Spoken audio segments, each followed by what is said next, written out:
ఆ వీడియో, ఆ వెనుకున్నటువంటి అమ్మాయి, అక్కడ చూస్తే విశాలిట్రా, ఇవన్నీ విషయాలపైన అసలు నిజానికి ఏం జరిగింది, ఎంతవరకు మనకు తెలిసిన విషయాలు ఎంత ఉన్నాయి, దాని బ్యాక్గ్రౌండ్ లో ఇంకేదన్నా జరిగిందా అని పూర్తిగా మాట్లాడడానికి ఈ రోజు మీ ముందుకు ఈశ్వర్ సాయిని డైరెక్ట్ గా తీసుకురావడానికి వేదాంత్ మీడియా ప్రయత్నించింది. నేను ఈ రోజు నిన్ను ఇలాంటి సిచ్యువేషన్ లో ఉండి నేను నిన్ను ఇబ్బంది పెట్టాలనో, లేకపోతే నిన్ను ఎట్టి పరిస్థితుల్లో నేను బయటికి తీసుకొచ్చి ఇంకేదో ప్రూవ్ చేయాలనో కాదు.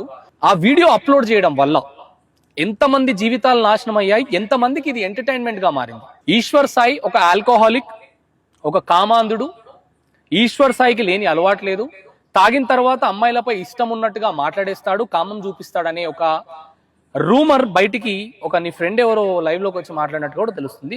నేను అడుగుతున్న క్వశ్చన్ ఏంటంటే, కుదిరితే ఒక్కసారి మీరు మీ ఫోన్లో ఏదైనా రికార్డింగ్ ఆన్ చేసి ఆ రికార్డింగ్ ఎక్స్ట్రా పేరుగా పెట్టుకోండి.